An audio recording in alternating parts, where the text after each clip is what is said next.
Welcome to Q Talk. My name is Marvelous Achafu. And today on Q Talk, we'll be having an in-depth discussion and discussing about living with HIV as a gay Black man. Now, this topic is very sensitive, very emotional, and also promised to be very interesting and educational. And with me, I have Linda Itlanga Suela. Did I get that right? It's Linda Ntlanga Suela. Sorry, I'm so sorry. Linda Itlanga Suela. Thank you very much. Yes. Thank you for coming on the show. It's really wonderful having you. Who has been living with, is an LGBT activist and also has been living with HIV for 21 years. Wow, that is very interesting. So let's get into the discussion proper, Linda. So, Linda, first of all, I just want to ask, how did tell us your story? Like, how did it happen? How did you find out you were HIV positive? Like, just give us the story. My name is Linda. I was dating an older guy that was living with HIV, but I didn't know that he was living with HIV and AIDS on that time. He told me after 4 years we dated because he was older than me. And then I didn't know about his status that he was living with HIV. And then he told me that I must go. He asked me to go to the clinic to check because he got AIDS on that time because I was still young. I didn't know nothing about the HIV and AIDS on that time because it was 99, 2000s, those years. And then I went to the clinic and then I found out that the results came out that I'm positive. And then I came back home because I felt like, oh gosh, I didn't know what to do because this thing, it was new to me because it was a new chapter, but I decided to continue to date this guy because he was a provider on my side because everything that I was needing, he always provides with anything that I want. He's gonna always give me money for it. And then life keep on going until he passed away. He passed away on 2004, and then decided to come out about my status because I was having that fear. I'm gonna date another person, and then this person is gonna get infected with the virus. What about the viral load of myself? Because as soon as I'm gonna sleep with someone without a condom, it's gonna damage my viral load. Because you can hear me now. I can keep going. I can. Okay. And then that's all until he passed away in 2004. It's where I decided to come clean and then to tell everybody about my status. That's a very touching story and a very bold step for you. I am very, very impressed because a lot of people that I talk to come up on this show and talk about their status were not willing to come, but you laid an example, and I'm sure a lot of people will look up to you as a role model.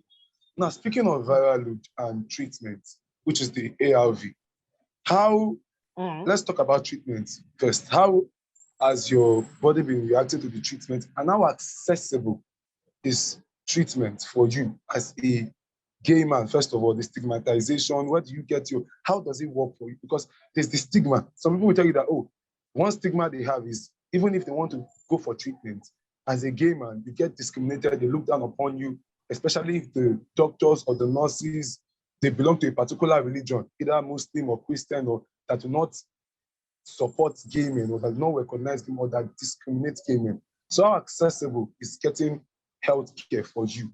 And talking about the drugs too, how is it reacting to you, to your system? How have you been reacting to the drugs?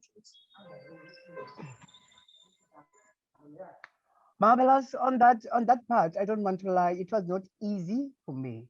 From 2004 until now, ne? From 2004 until now, it was not easy at all because stigmatization, it's always there. a lack of knowledge is always there. Whereas in the health department, most of the nurses are not sensitized. But luckily in South Africa, we have the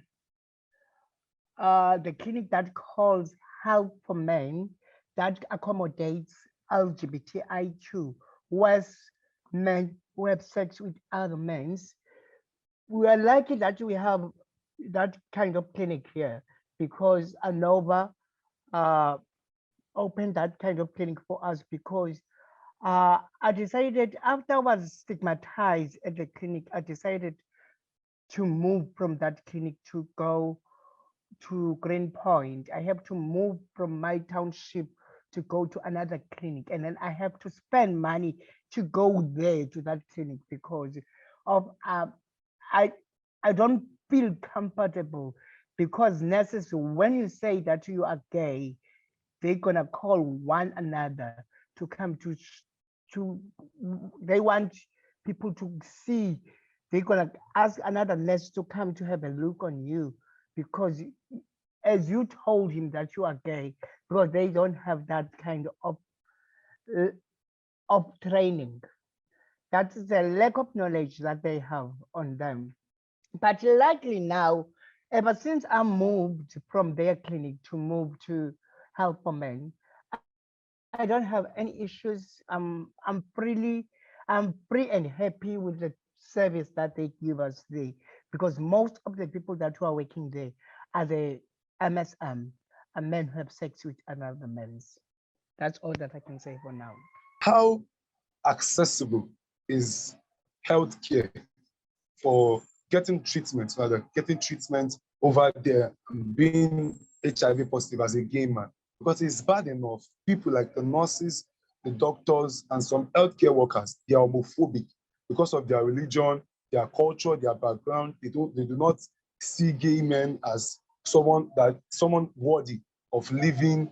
They are homophobic towards them. They have this hatred towards them. So how easy it is getting accessible, like getting healthcare? How accessible is healthcare over there? Okay, thank you very much, Marvelous, with your question. I don't want to lie. Before 2009, it was not easy. Ne? Before 2009, it was not easy because before I had stroke, ne? Uh, I was taking my medication in the public clinic. Ne? There was a stigmatizations, all of those stuff, but I decided to move from to that clinic because Help for Men opened a clinic for MSM in Woodstock, and then I moved from the public clinic to Woodstock to Help for Men. Help for Men is a clinic where uh, gay people attend their clinic. You can go at any time you want, or the nurses are friendly, the doctors are friendly because most of the staff of Help for Men are gays and lesbians, and then we don't have an issue because they treat us the way we wanted to be treated. But before 2009, it was not easy for my medication because I end up having a stroke because of I was defaulting on my medication. I was not taking my medication on seriously because of the stigmatization that I received from the clinic.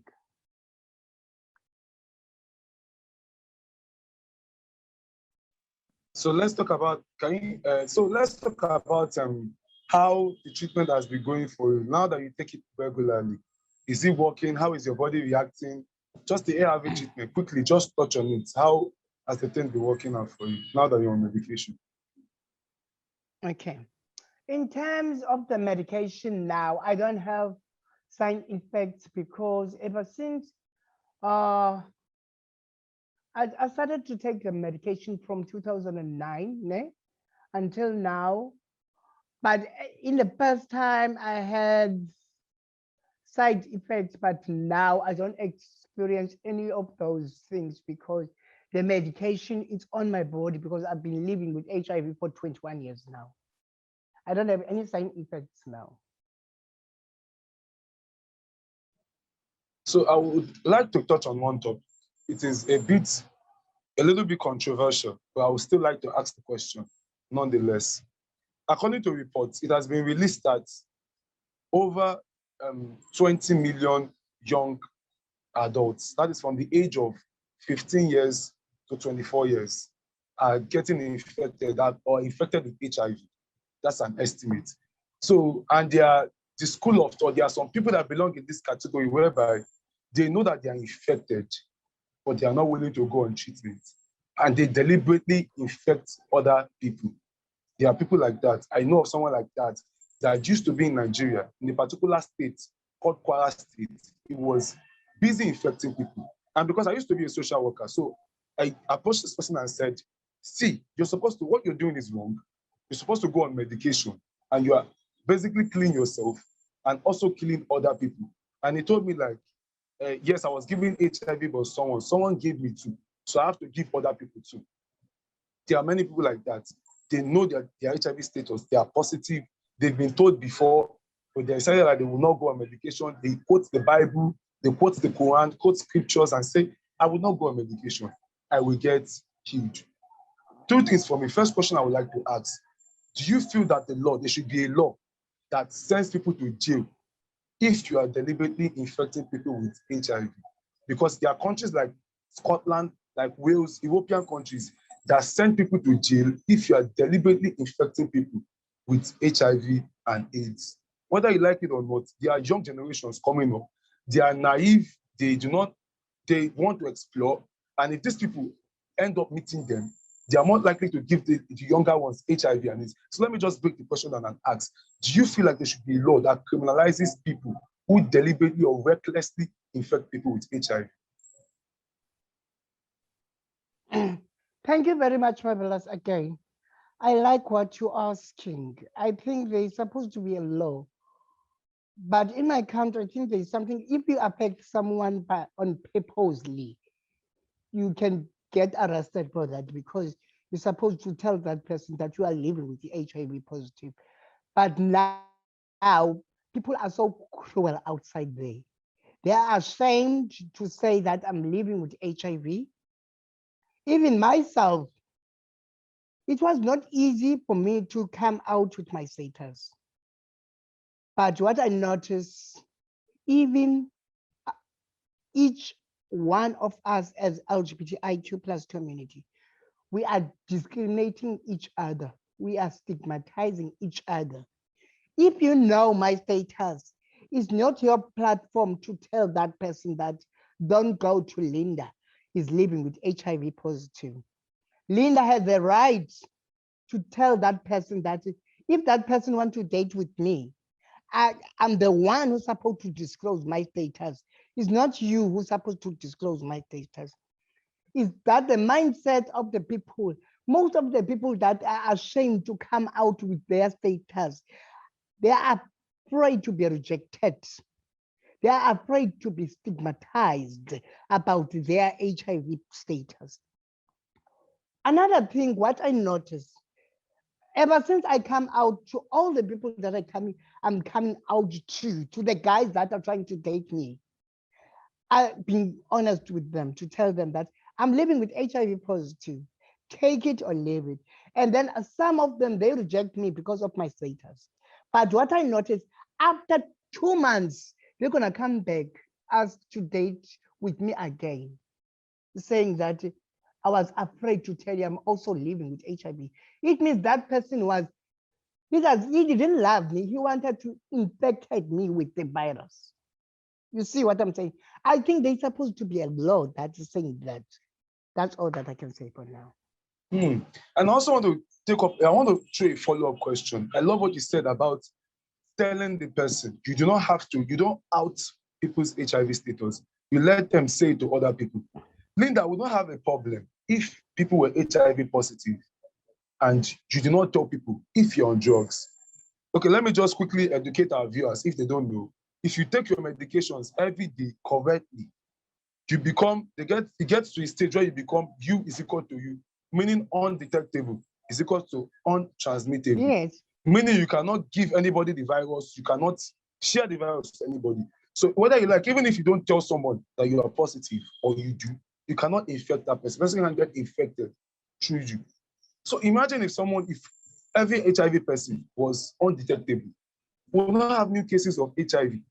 That's the thing. You will not even need to even disclose our HIV status because there will be no new cases. And but what is the problem now is those that are recklessly or deliberately infecting people, making the cases rise, making people they want to, someone gave it to them, so they have the right to give it to everybody else. And I know South Africa, they have that law. I don't know if the law is still in place. I heard of it in the news that you have to tell someone about your HIV status when you are coming to have sexual intercourse with the person, and which is a good Yeah. law. But because I feel like people, when you bring up this topic, people say, oh, it's a sensitive topic. You can't talk about it. You have to be careful. You can't. I say it's not stigmatization, but it's just putting a law that protects people so that they don't get infected, so that they do not, so that we don't have new cases. That's just the thing. Because there are young people that are coming up, and I fear for those young ones. So you're also an activist. So I would like to take you up on being an activist. Do you have like a support group? Talking about support group, because going on medication is one thing, but having a support group that push you to always be on that medication or to adhere strictly to medications, to continue medication. Getting on medication is one thing, but continue medication is another thing. Do you want like a support group to make people continue medication? Like every day, some people tell you, oh, I get tired now. How can I keep taking one tablet every day? It becomes stressful. Do you want a support group? And what's it like over there?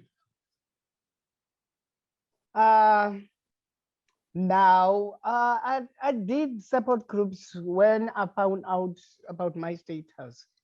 But after that, I never go back to support groups. I decided to open my own safe space. I am running an NPO now that is called Philippi LGBTIQ plus umbrella, where it's a safe space where we sit down, talk with issues that are related to the LGBTIQ plus community. We share stories and then we debate. We have open dialogues. We sit down, we support each other, we talk about the issue that we face one another in our communities as the activists. That's a good one. I love that. I love that. So that was on. So I would also like to ask a question. A question I feel like um,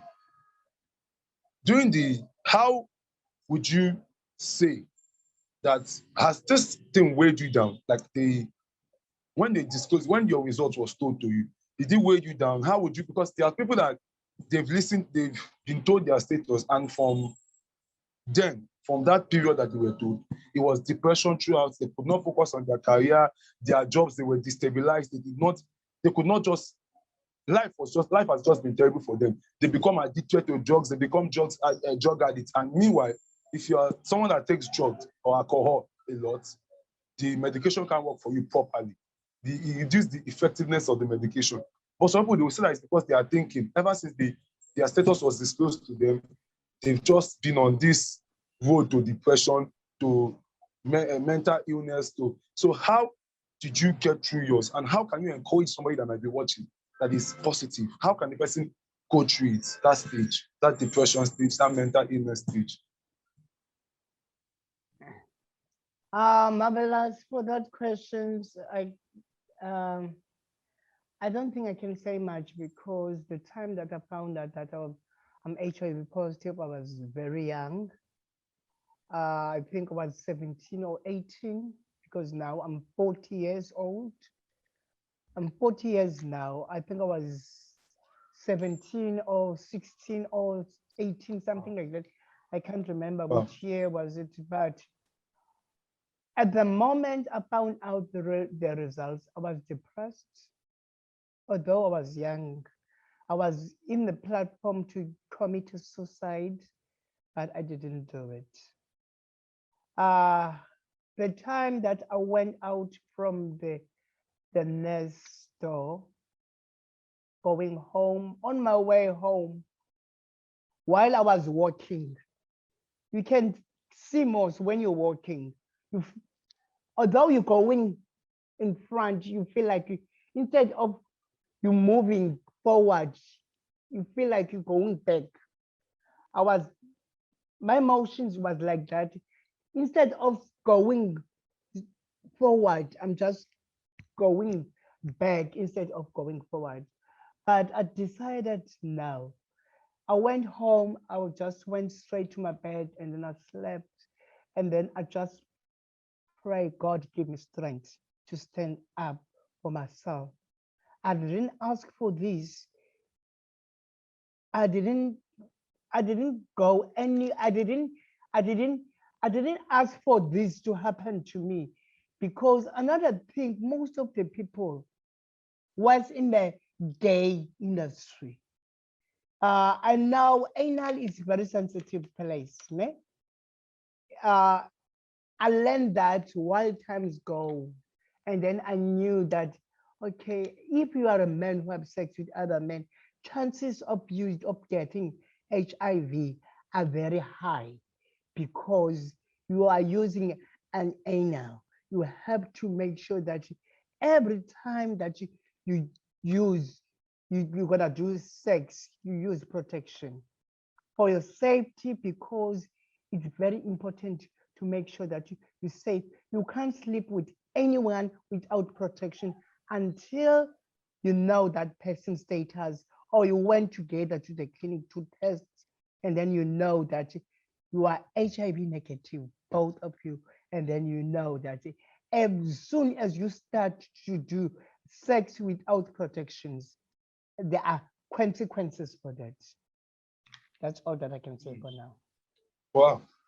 So that was a deep one. And speaking of protection, I would still like to just touch on that from my own little experience. So for those that are watching, if you are negative at first, you can go on PrEP. Because there are some people that will say that they don't like protection. They will say, oh, protection hurts me. It makes me, this thing makes me tear. It makes me this, it makes me that, or it's painful whenever they use condom. Condom is still the safest way, but still, the second option that you can do is you can use PrEP. There's something called PrEP. It's a drug whereby if you take daily a pill, one tablet every day, it keeps you from catching HIV. Like you don't get infected with HIV. It secures you against HIV alone, so you can still get other STIs. That's why people advise you use condom. Condom is still the best because you can catch other STIs, you can catch other infection, but it keeps you, that PrEP keeps you protected against HIV. And then if you are not using PrEP and then you have sex or risky sex or you had a condom burst, there's something called PEP that you can use. And that PEP, you have to use it within 72 hours of being exposed to infection. That's if you had a condom box, so it has to be within 72 hours whether exposure happened. And you use that PEP for 30 days. And then finally, we have the ART, or which some people call ARV2. That is if you are infected, you use that pill every day, which is a single dose every day. And it makes your viral load drop, making you that you are undetectable for a particular, if you use it for a particular period of time, you become undetectable and you cannot infect anybody else with HIV. And you also live a healthy life whereby you cannot die from HIV-related illnesses because the thing is undetectable in your system. That is just a little bit of education for those that are watching. In case they need PrEP or PEP or ART, I know someone who can provide it in Nigeria here. And if they need it in South Africa, I'm sure I'll be able. Linda, can I give you their number? So anyone's watching us who happen to be in South Africa, can you link them up to getting treatment? Yeah, you can give me the number. What is the number? Yeah, so I'll give them your number. If there's anyone, just reach out to me. I'll drop Linda's number on the video, like to show it to be showing on the screen. So you see Linda's number on the screen. So I think just before, let's just wrap up quickly. And let me ask this question before I ask the final question. Why do you think? Because I said something earlier that people say this is a sensitive topic. We don't need to talk about this and it's something that is supposed to, because I called a lot of people. I know a lot of people who are positive and I reached out to a lot of them and they were not willing to talk to me. You were the only one. Even the ones that were even social workers, I said, come to the show, speak as a social worker. They said, no, I can't talk about this topic because it's sensitive. And why do you feel like there's a need for people to speak out more? Or why do you feel like you needed to speak out? And why do you feel more people need to speak out and start normalizing having HIV? Can you give me just 1 second? I need to attend this quickly. Okay, thank you very much. Thank you very much again. Why I decided to speak up about my HIV, I decided to come clean or to disclose about my status. I think God has a purpose of that, first of all, because I'm living the second life. Yeah? Because from 2009 until 2012, yeah? 2009 from June until 2012 on October, I was hospitalized. Yeah? I was hospitalized in hospital, from this hospital to another hospital, because I was like a skeleton. I was like a skeleton. I couldn't eat. I couldn't do nothing. I was having nappies in hospital until October 2012, when I got discharged from hospital. When the doctor said to me, there is no hope that I will survive again. I must go sit at home, wait for my day to die. It's when I told myself that I decided to come clean about my status, because I was like a skeleton on a wheelchair. No one came to my place, no one came to my house to visit, no one who came to check on me, because they knew that I'm living with HIV, and then I was like a skeleton. You can see a normal person now, but I was like a skeleton from 2009 until 2012. And then after that, I survived. I went to the hospice.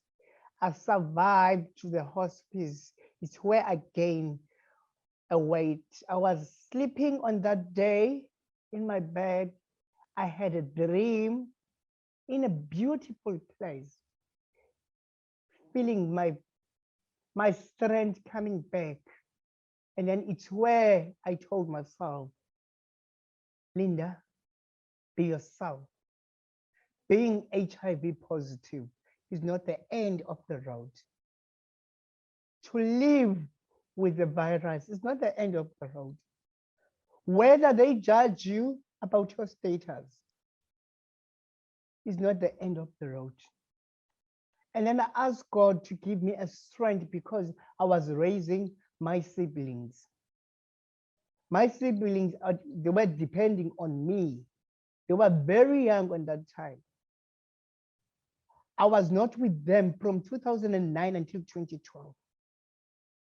They were staying in a safe space where children that doesn't have parents, they sit.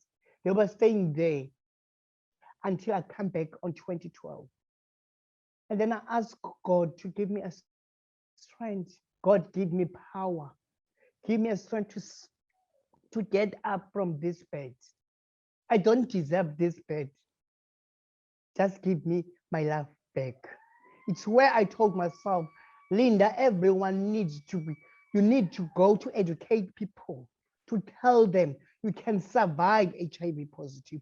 Whether you are a skeleton, whether you are whatever, just be yourself, be strong.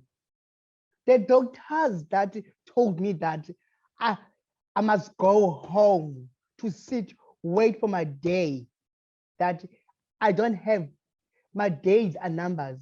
are still asking themselves today, because when they see me, they got surprised. They never knew that I would be still alive at this time because I was a skeleton. I couldn't eat nothing. That's all that I can say for now. That was a very touching one. That was very emotional, very, very emotional. And I cannot imagine all you've been through. And I'm really, really, I just have to give you a round of applause because I'm really motivated. And a lot of people will watch you and look up to you and be very, very motivated by you sharing your story. So finally, just wrapping this up and taking everything home, do you feel that there is a cure in sight? Do you feel like there will ever be a cure to HIV? Because only about 2 people have been cured from HIV, and one was through a stem transplant, which was very expensive. He did a stem transplant and it was very, very expensive. And I even heard later, I think that was last year, that he died of cancer. And so do you feel like there will be a cure in sight, that there's a cure, and one day all this will come to an end? I don't want to lie. I don't think so. There will be a cure because now it's been more than years. It's been more than years. I don't think there is gonna be a cure for HIV. But the only thing that I can say to anyone that was living HIV and AIDS, please take your medication accordingly. Don't miss any day. Make sure that you take your medication accordingly. That's all that I can say. Thank you very much. So just wrapping things up, I would still try and be optimistic. I'll be the optimistic person here and say I believe that there would be a cure. Because I remember when hepatitis C was very strong, people thought that it was there was never going to be a cure. But the cure came. I remember when syphilis, which was regarded as the zombie virus, was very rampant, was an syphilis and STI that was making people's face fall off, making their skins come off, and they felt like there wouldn't be a cure. But antibiotics came and changed the whole this thing, and cure came. And I feel like there will also be the same thing for HIV. But the only thing I'm scared about is that the cure might come at a very, very expensive rate and might have a lot of side effects that people would not want to, people would rather want to be on a daily medication than go for the cure because they will feel like it comes with a lot of side effects. A lot of things has to be, I just feel uncomfortable with the cure. So that's what I'm just scared about. But whether there is a cure or not, now we can live safe with the ART, going on medications, and if you're negative, using condoms and going on PrEP, using your PrEP every day, you can live a safer life. Thank you so much, Linda, for coming on the show today. We really appreciate you. And we look forward to bringing you back on subsequent episodes. We look forward for you coming back. Hope you honor our call and come back. Thank you very much. I really appreciate that. I feel honored. Thank you. Yeah, so we are looking forward to bringing you in subsequent episodes. You are really a mentor. You really mentored us. You killed this episode and you really inspired me and inspired a lot of our viewers. So that's our options for this episode of Q Talk. Thank you for watching. It's been an interesting conversation with Linda Linda Kanga Suela, who is an LGBT activist. Yes. Thank you so much for coming on the show. So till next week, Thank you. see you all later. Peace out, and don't forget to subscribe for more exciting episodes. Thank you all later. Okay. Peace out. Thank you. Thank you. Wow. Thank you so much.